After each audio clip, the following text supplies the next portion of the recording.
Hello friends, मैं ज्योति हूँ और आप सभी का मेरे इस यूट्यूब चैनल एग्जाम ईयर में स्वागत करती हूँ।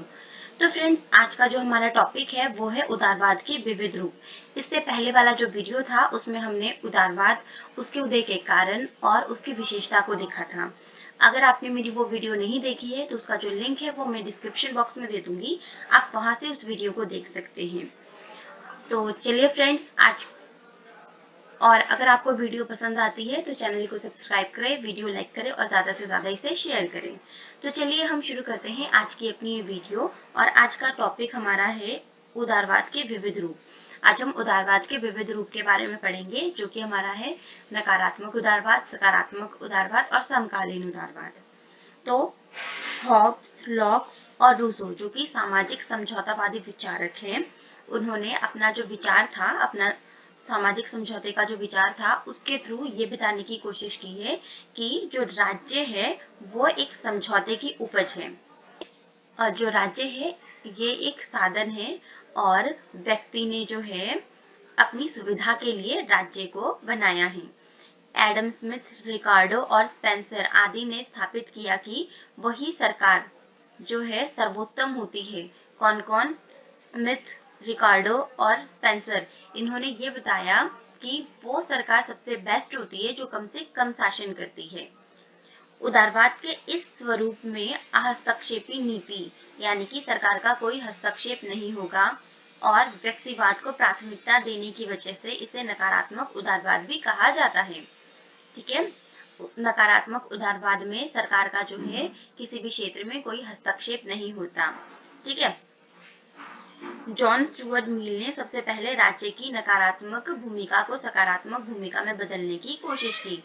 किसने की? जॉन स्टुअर्ट मिल ने। जॉन स्टुअर्ट मिल जो थे, उन्होंने नकारात्मक उदारवाद को सकारात्मक उदारवाद में बदलने की कोशिश सबसे पहले की, और फिर इसी क्रम को जो है TH. Green, Hobhouse, Laski, MacIver ने आगे बढ़ाया। इनके प्रयासों से ही आधुनिक उदारवाद की जो है उत्पत्ति हुई।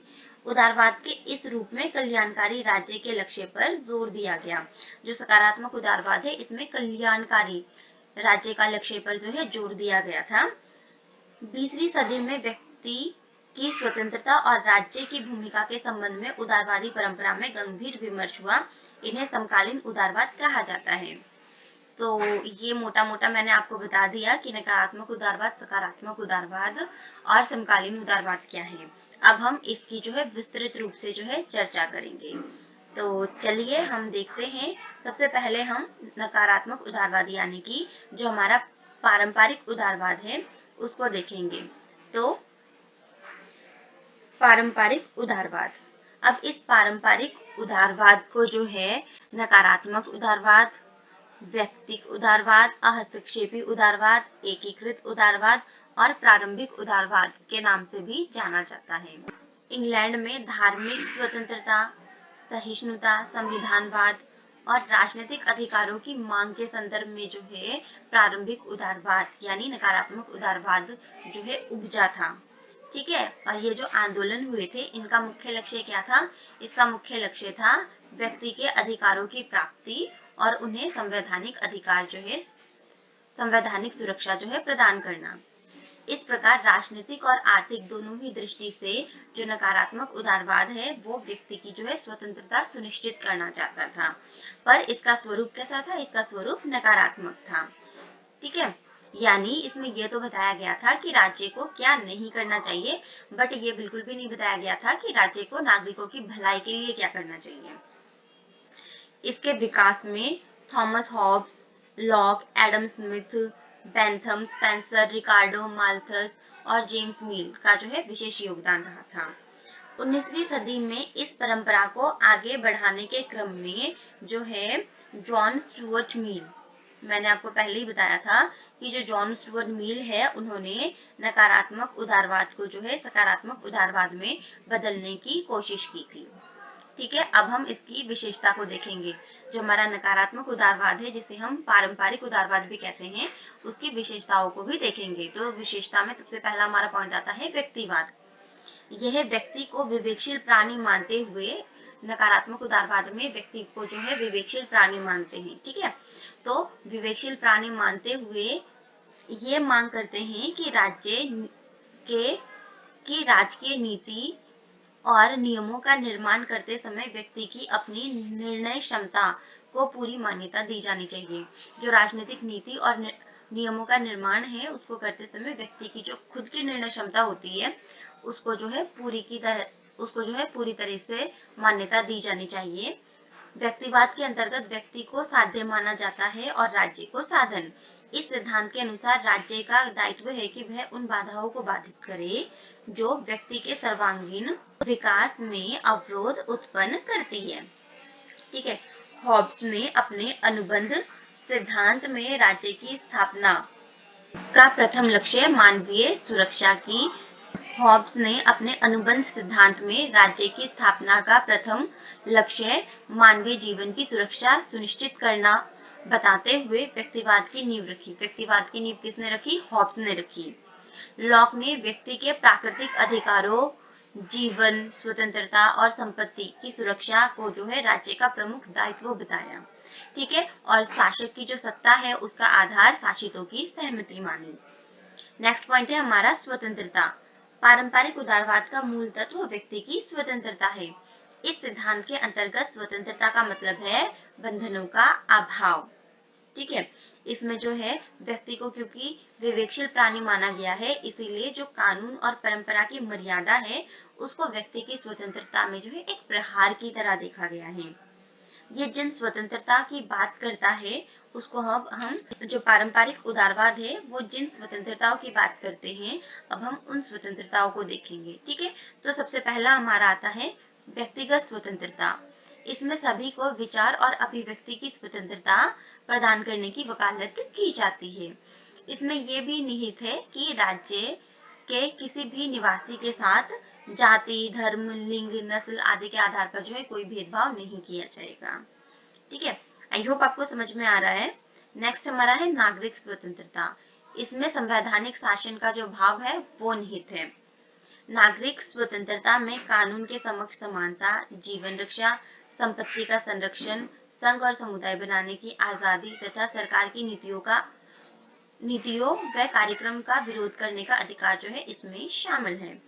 नेक्स्ट पॉइंट है हमारा आर्थिक स्वतंत्रता। पारंपरिक उदारवाद व्यक्ति को आर्थिक स्वतंत्रता प्रदान करने की दृष्टि से जो नकारात्मक उदारवाद है वो व्यक्ति को जो है आर्थिक स्वतंत्रता भी प्रदान करना चाहता है और इसी वजह से जो है अर्थव्यवस्था में राज्य के कम से कम हस्तक्षेप की बात करता है। इसके जो प्रतिपादक है उनका मानना है कि व्यक्ति को इस बात की स्वतंत्रता होनी चाहिए कि वह अपने उद्यम से जो है जितनी मर्जी संपत्ति का मालिक बन सकता है, राज्य इसमें कोई हस्तक्षेप नहीं करेगा और अगर राज्य इसमें हस्तक्षेप करता है तो ये गलत है। ठीक है। नेक्स्ट पॉइंट हमारा है राजनीतिक स्वतंत्रता। तो शासन व्यवस्था की विभिन्न प्रक्रिया में जितनी भी राजनीतिक व्यवस्था में प्रक्रिया होती है उनमें भाग लेने की स्वतंत्रता ही राजनीतिक स्वतंत्रता कहलाती है। किसी भी सरकारी पद को पा सकने, निर्वाचन प्रक्रिया में भाग ले सकने या फिर मतदान करने की स्वतंत्रता जो है राजनीतिक स्वतंत्रता का अहम अंग है। अब हमारा नेक्स्ट पॉइंट है राज्य का स्वरूप। तो पारंपरिक उदारवाद राज्य और व्यक्ति के संबंध को जो है समझौतावादी दृष्टि से देखते हैं। इसके अंतर्गत हम 3 चीजों को देख सकते हैं। ठीक है। तो इनका मानना है कि जो राज्य है उसका जो रचना है वो ईश्वर ने नहीं किया बल्कि मनुष्य ने अपनी सुविधा के लिए किया है। ठीक है। और राज्य एक कृत्रिम संस्था है। राज्य की आज्ञाकारिता का आधार व्यक्ति की सहमति है। व्यक्ति जो है राज्य की आज्ञा मानने को सहमत है तभी जो है राज्य अपनी सत्ता जो है चला रहा है। ठीक है। पारंपरिक उदारवाद राज्य को नकारात्मक दृष्टि से देखता है और उसे एक आवश्यक बुराई मानता है। इसके अनुसार राज्य का प्राथमिक कर्तव्य क्या है? राज्य का प्राथमिक कर्तव्य है कानून व्यवस्था की देखरेख करना और उसे इस तक ही सीमित रहना चाहिए। मतलब जो राज्य है वो कानून व्यवस्था को बनाए रखेगी और इससे ज्यादा कुछ नहीं करेगी। अगर इससे ज्यादा कुछ करेगी, सामाजिक और आर्थिक क्षेत्र में हस्तक्षेप करता है राज्य, तो ये चीज जो है गलत होगा। ठीक है। थॉमस पेन के अनुसार किसी भी राज्य के अंतर्गत समाज एक वरदान होता है जबकि सरकार एक आवश्यक बुराई। अब जो उपयोगितावादी विचारक है उनका क्या कहना है? तो बेंथम जो कि एक उपयोगितावादी विचारक है, बेंथम ने अपने सिद्धांत को पूरे राज्य पर लागू करते हुए राज्य को विधि का निर्माण करने वाली संस्था बताया, क्योंकि कानून ही अधिकतम लोगों का अधिकतम सुख जो है सुनिश्चित करता है। उपयोगितावादी सिद्धांत राज्य को एक नकारात्मक संस्था के रूप में देखता है और इससे कोई भी जन कल्याणकारी कार्य किए जाने की अपेक्षा नहीं करता। ठीक है, तो फ्रेंड्स ये जो वीडियो है यहीं पर समाप्त होता है। आई होप आपको समझ में आ गया होगा। क्वेरी है कमेंट बॉक्स में कमेंट करके मुझसे पूछ सकते हैं, वहां पर रिप्लाई कर दूंगी। ठीक है, और आपने मेरी वीडियो यहाँ तक देखी उसके लिए आप सबका बहुत बहुत धन्यवाद। Thank you.